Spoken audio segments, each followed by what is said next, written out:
Bonjour, bienvenue sur République. Nous sommes aujourd'hui sur Vivatech, dont nous sommes une nouvelle fois partenaires, et nous recevons Julie Huguet. Julie, bonjour. Bonjour. Donc Julie Huguet, vous êtes directrice de la mission French Tech. Alors pour commencer, la question de base, c'est quoi cette mission French Tech? Parce que certes, c'est une mission de Bercy, du ministère de l'économie et des finances, mais plus concrètement, c'est quoi?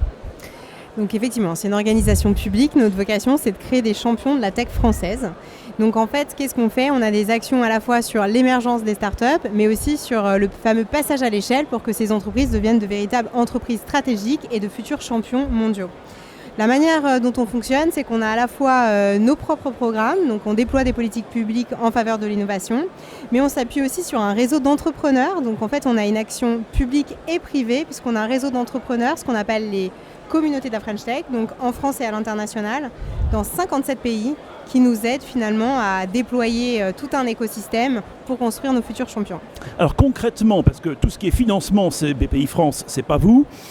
Concrètement, vous apportez quoi? C'est du service, c'est de la mise en relation, cette communauté d'entrepreneurs sont des bénévoles, comment ça marche? Alors oui, on a beaucoup d'actions. Donc côté public, on a plutôt des programmes qui permettent d'accélérer les champions, c'est-à-dire soit des programmes pour accélérer les meilleures pépites, par exemple French Tech Next 40-120, ce sont les 120 entreprises technologiques, c'est un peu notre équipe de France de la tech, futurs champions dans tous les secteurs, intelligence artificielle, robotique, cybersécurité, quantique aussi. Et puis on a le French Tech 2030, c'est un peu le petit frère, donc un programme d'accompagnement dédié aux 80 entreprises Deep Tech qui sortent des laboratoires.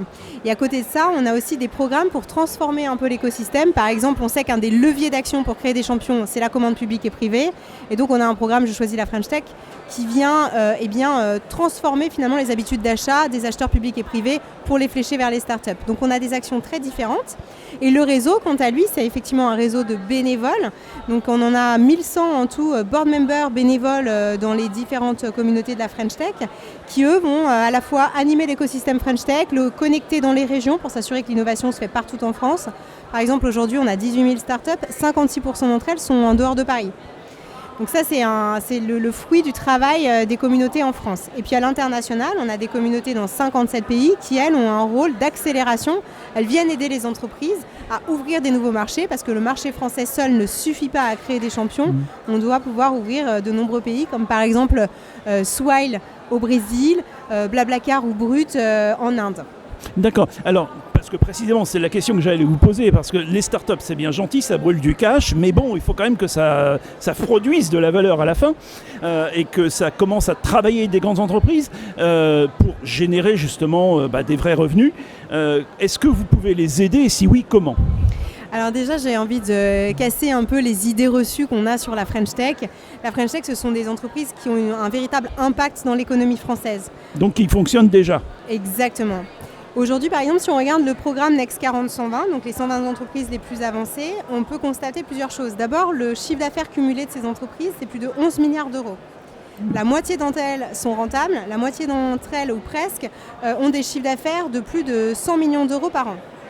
Donc on est sur des niveaux de maturité d'entreprise qui sont très élevés. Par exemple, dans le programme, on a 46 000 emplois créés au travers de ces 120 startups. Et en tout, les 18 000 startups créent plus de 450 000 emplois directs sur toute la France. Donc ce sont des puissances économiques. Maintenant, qu'est-ce qui leur manque? C'est ce fameux passage à l'échelle pour devenir des ultra-champions. Parce qu'on doit être en capacité, depuis la France, de créer évidemment des leaders en France, mais des leaders internationaux. Et c'est ça le fameux passage à l'échelle. D'accord. Alors, pour faire ce passage à l'échelle, vous vous appuyez notamment sur un réseau qui est assez extraordinaire, il faut quand même le dire. C'est ce qu'on appelle les ambassadeurs de la French Tech. Alors, c'est quoi ces ambassadeurs ?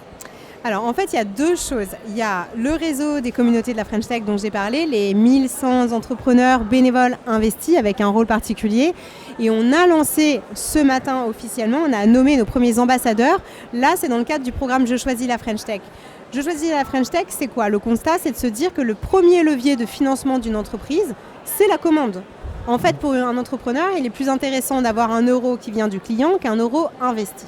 Et donc, pour débloquer cette commande en faveur des startups, on a ce programme qui vient convaincre les grands comptes de s'engager et de choisir une tech française.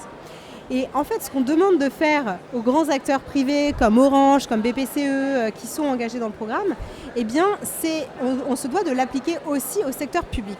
Et c'est là que le réseau d'entrepreneurs intervient, puisqu'on a annoncé ce matin, on a nommé ce matin des entrepreneurs, des ambassadeurs Je choisis la French Tech, qui sont déployés dans l'ensemble des ministères.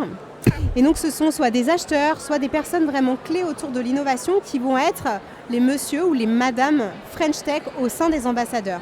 Pourquoi ? Parce qu'en fait, il y a une méconnaissance souvent des deux mondes, et l'idée étant de les réconcilier, d'être en capacité d'identifier les besoins pour avoir un ministère pour se transformer, de vérifier si on est en capacité en France d'avoir des solutions qui répondent à ces besoins. Est-ce que des startups françaises peuvent répondre aux besoins des ministères ? Comment faire le lien ? Comment mieux comprendre les appels d'offres, mieux y répondre aussi ? Et donc voilà, ce sont des personnes qui ont un rôle finalement qui va être clé à la fois dans l'accélération des startups mais aussi dans la transformation publique.